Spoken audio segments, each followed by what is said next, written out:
Hello everyone, in this video I am going to show you how you can add a logo to your videos in CapCut PC. So first you can prepare your video and your logo.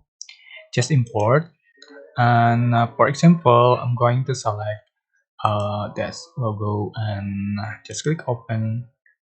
So add your video or just photos that you like to edit. For example, just add to the track, and to add the logo just add as an overlay put on top just for the duration, sorry,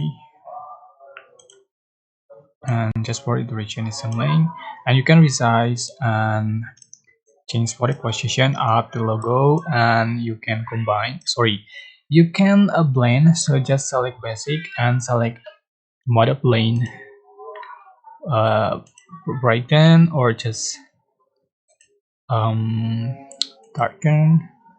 So I think I go to just overlay, and this is like logo watermark. That's it. I hope this tutorial was helpful for you. Don't forget to like, comment, share, and also subscribe. If you have any question, please leave in the comment section down below. Thank you so much for watching.